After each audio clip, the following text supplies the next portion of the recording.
Le Népal vient de tomber en moins de 24 heures. Et quand je vous dis tomber, c'est qu'il n'y a plus de gouvernement. Il a complètement été éradiqué. Les citoyens, le peuple, ont complètement abattu le gouvernement. C'est-à-dire que là, il n'y a plus personne au pouvoir. Tous les bâtiments administratifs sont en feu, les écoles prennent feu, les collèges, les facultés.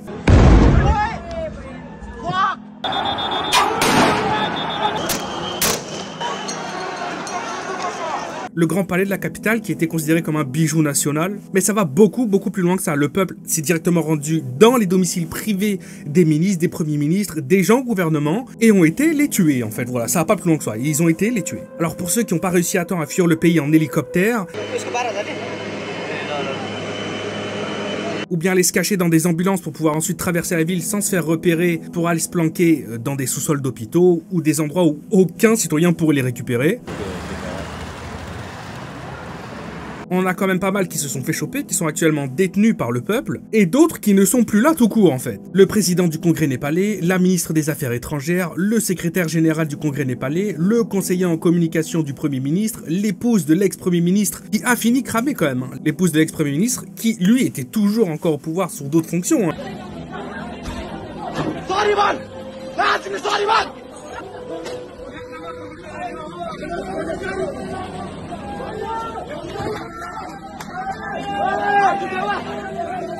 Le ministre des Finances qui a été dessapé devant tout le monde, qui a été un peu traîné de partout, puis ensuite, ils ont commencé à le couler dans les rivières, ils l'ont trimballé à gauche, à droite. Ce que vous êtes en train de voir, c'est des membres du gouvernement qui ont des véritables pouvoirs. Et on pourrait croire que c'est une victoire pour le peuple, mais pas du tout. Cette vidéo, je la fais grâce aux informations des contacts que j'ai sur place au Népal. Et évidemment que je vais faire un maximum pour contrôler les images que je vais vous montrer, parce qu'on va essayer quand même de pas se faire péter la chaîne. Vous savez très bien que ce genre de vidéo, ça impacte énormément la chaîne, donc n'hésitez surtout pas à partager le lien sur les réseaux sociaux, ou simplement à cliquer sur le bouton s'abonner, c'est super important. Alors il y a très peu de médias qui en parlent et ceux qui en parlent ont souvent tort, tout simplement parce qu'ils n'ont pas pris la peine de se renseigner directement, de discuter avec les Népalais sur place, ils font que se copier les uns sur les autres et du coup ce qu'on peut souvent voir, eh bien c'est que le Népal a lancé une révolte parce que les réseaux sociaux ont été bannis du pays. C'est pas du tout ça la raison, voilà je vous le dis, c'est pas ça la raison du tout. Ce qui se passe c'est que les citoyens népalais, ils sont dans un gouvernement qui est corrompu de A à Z depuis le début. Les gens ont du mal à payer leur loyer, les gens ont du mal à payer leurs factures, les gens ont du mal à se nourrir, les gens ont du mal à trouver du travail, il n'y a pas de taf. Mais à côté de ça, les personnes qui travaillent au gouvernement,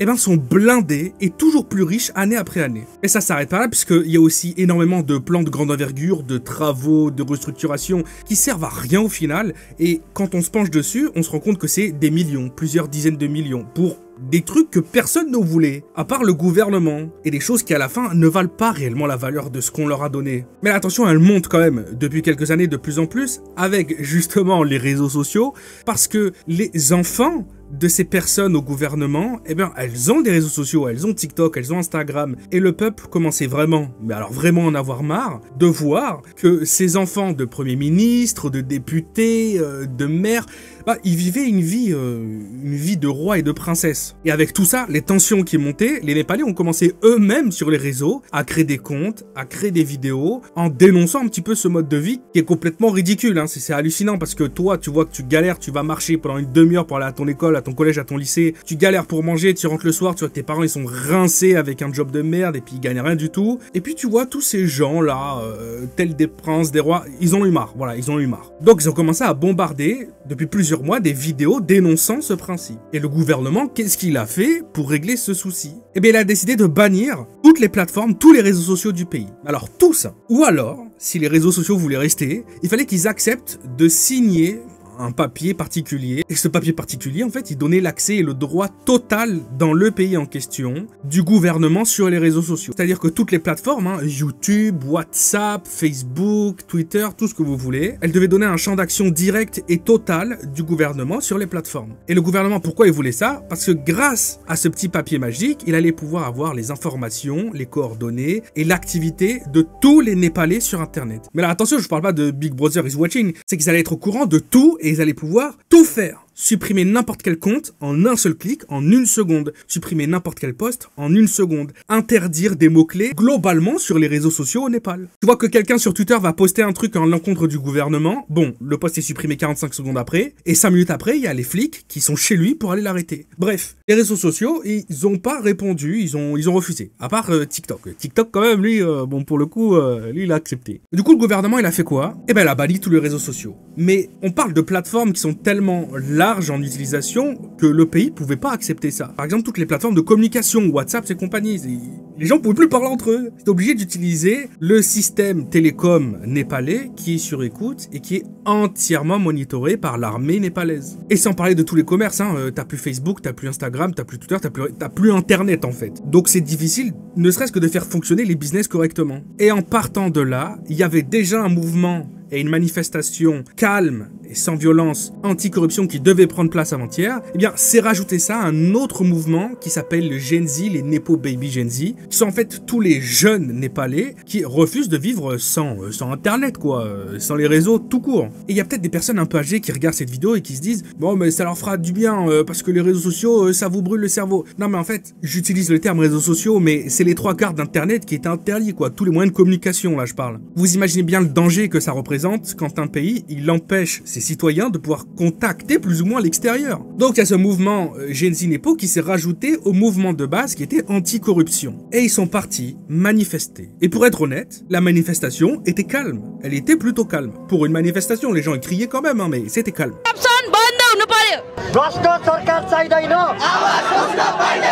दर्शकबिन माइती घरबाट राष्ट्रिय गान गाएर जेनजी पुस्ताले आन्दोलनको घोषणा गरेका छन्। देख्न सक्नुहुन्छ भ्रष्टाचार विरोधी प्ले कार्डहरू बोकेका छन्। विशेष गरी नेता र तिनका सन्ततिहरूको जीवन स्तर र आम नागरिकको छोराछोरीको जीवन स्तरको तुलना गर्दै वास्तवमा अहिलेको नयाँ पुस्ताले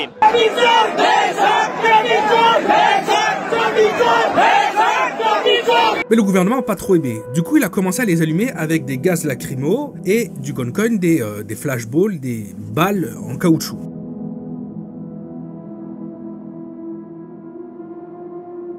Les manifestants n'ont pas du tout été contents, parce qu'à la base, il y avait simplement besoin de revendiquer le fait qu'ils étaient contre cette interdiction des réseaux sociaux et surtout contre la corruption, contre les inégalités de vie, bref. C'est leur droit, quoi. Ils voulaient manifester. Et à la place, ils se prennent un revers. Donc dans l'eau, il y en a certains qui ont commencé à un petit peu avoir la pression. Et ils ont commencé à rentrer de force dans des enceintes, sur des parcs de bâtiments gouvernementaux, en brandissant leurs cartes.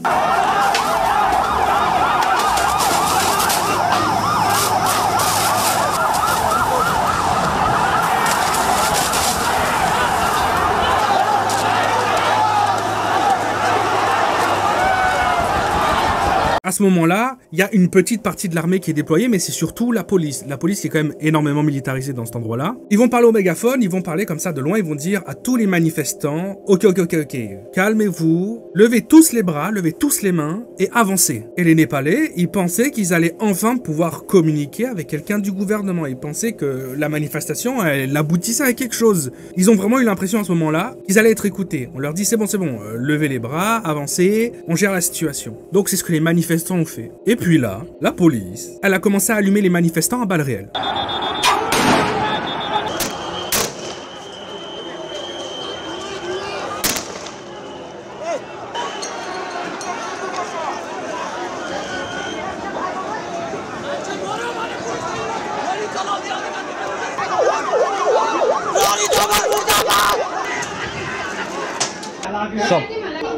गोली हेर्नु साथीहरु यस्तो गरे केपी ओलीले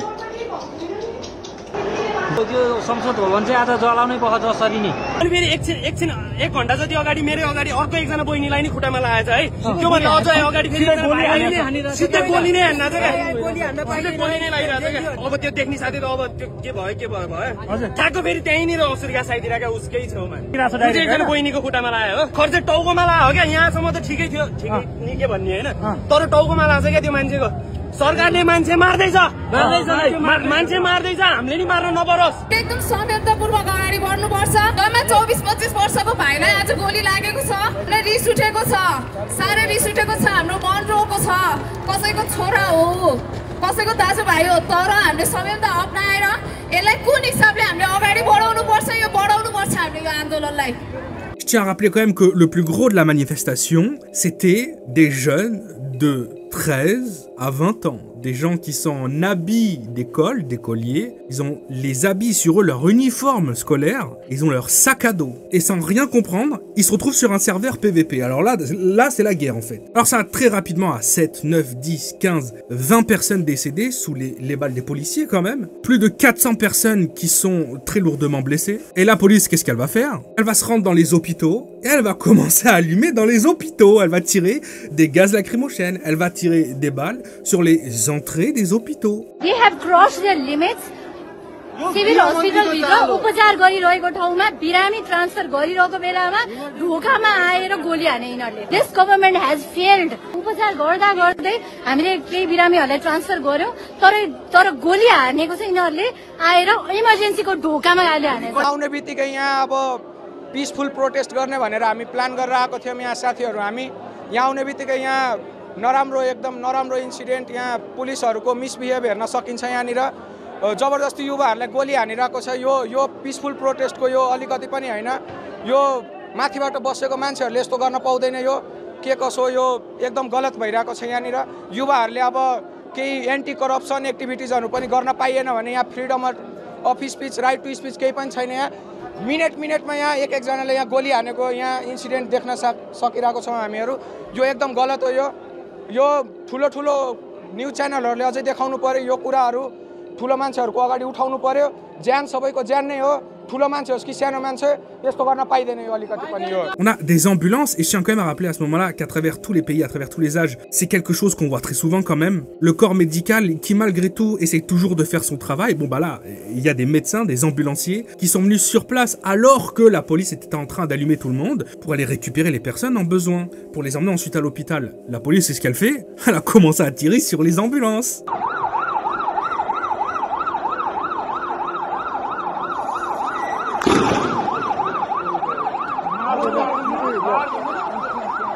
À ce moment-là, il faut savoir que le Népal est quasiment coupé.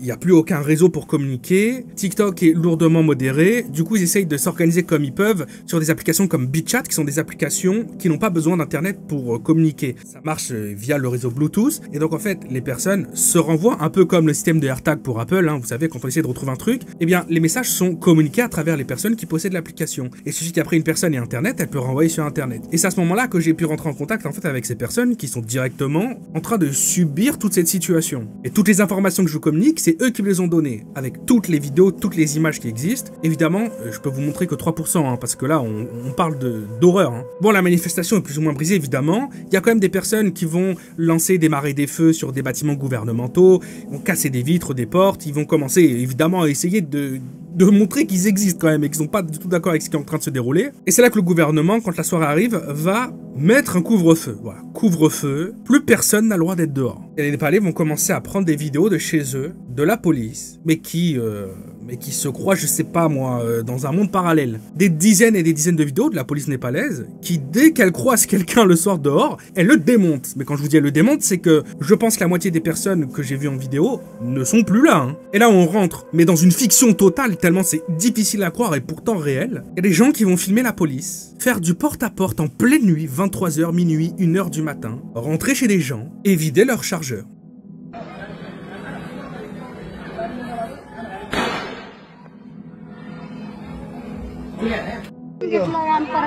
पुलिसको हेर्नु त दादागिरी कोठाभित्र गएर हान्छ यसरी हान्न त प्रहरी त ज्यादती हो यो त घरभित्र यस्तो ज्यादती त सहन सकिन्न रुम भित्र नि बनाउनु पर्छ कहाँ गरेर यो हेर्नुस् है लाइभ यो घरभित्र गएर यसरी हान्न त त्यो कोठाभित्र गएर पिट्न यो एपीएफ र सशस्त्र प्रहरीले हेर्नु त.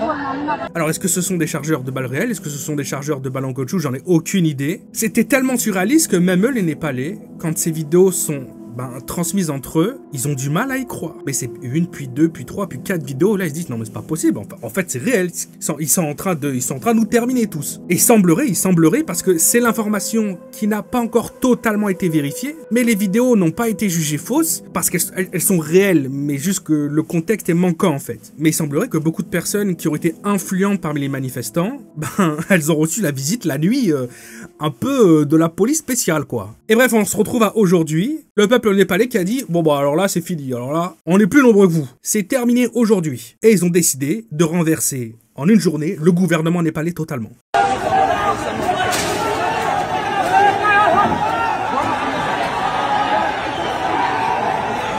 Donc le palais de la capitale qui est en train complètement de cramer, les parlements, tous les centres gouvernementaux, ils sont tous en train de brûler. Et on parle d'endroits où parfois il y avait des serveurs avec des données ou bien des archives. Et c'est là où ça sent très mauvais pour le peuple népalais pour la suite. Mais on en reviendra juste après. Donc tout est en train de cramer et les Népalais, ils arrivent un peu à prendre le dessus sur la police, sont beaucoup plus nombreux. Et à ce moment-là, la police, il faut savoir que c'est pas toute la police qui a tiré à balles réelles. On est dans une situation où ça a été que certains policiers, il semblerait, en tout cas c'est ce que la police donne comme version, mais pas toute la police. Le reste de la police, c'est encore avec des gaz lacrymaux ou bien des munitions qui font très très mal. Hein. Mais quoi qu'il arrive, la police, elle perd le dessus. Et il y a même certaines vidéos, certains endroits, on voit qu'ils s'enferment et ils sont bloqués en fait. Parce que le peuple, il veut mettre la main dessus, ils savent pas quoi faire.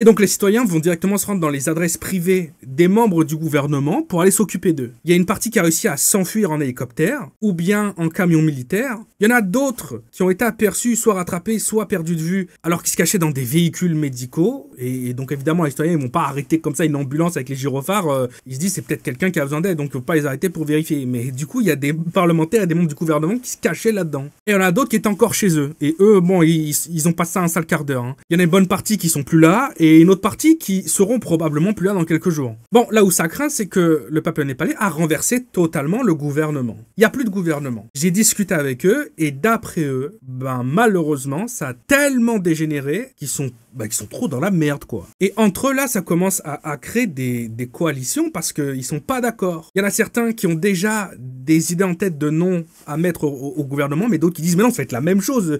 Lui, il s'est déjà fait gauler 3, 4, 5 fois pour corruption. On va pas recréer le même problème. Le Premier ministre, lui, a démissionné et... bon, voilà, il a disparu. Mais l'idée générale, ça serait quand même, d'après tout le monde, d'après tous les Népalais avec qui j'ai discuté, pour eux, ils pensent que là, ça va être l'armée qui va rentrer au pouvoir. Donc une loi martiale qui va être appliquée et l'armée qui va diriger le pays, jusqu'à ce que ça évolue peut-être vers autre chose. Oui, parce qu'on pourrait se dire, mais comment un peuple peut renverser un gouvernement? L'armée dans l'histoire, l'armée, elle est pas là?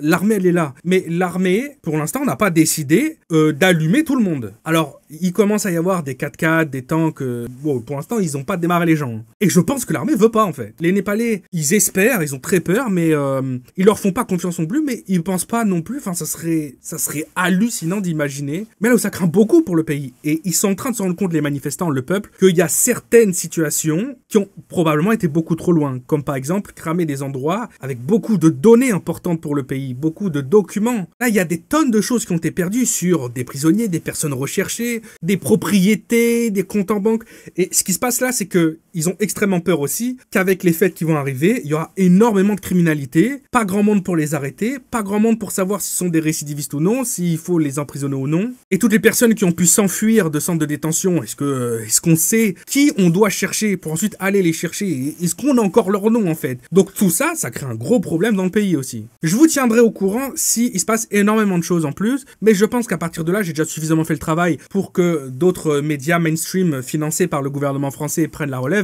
Comme je peux voir ces derniers temps, beaucoup de chaînes de télé qui utilisent quand même des vidéos pour faire les leurs. Je vous rappelle que je ne reçois aucune subvention, que ce soit publique ou privée. Il n'y a personne qui m'envoie du blé sur le côté. Donc si tu veux soutenir la chaîne, attention, je suis pas un média, moi je parle de tous les sujets qui puissent exister, je suis posé, tranquille. Mais si tu as envie de soutenir la chaîne, tu peux juste appuyer sur le bouton s'abonner et partager mes vidéos sur les réseaux. Quand je dis partager, c'est pas filmer l'écran et la mettre sur TikTok, il y en a beaucoup qui font ça. Vous êtes sympas les gens, mais il y a ni @Théo Malini, du tout. Partagez le lien quoi. Ou des extraits avec le lien, ça marche bien aussi. Bref, c'était Théo, et à demain pour une autre vidéo.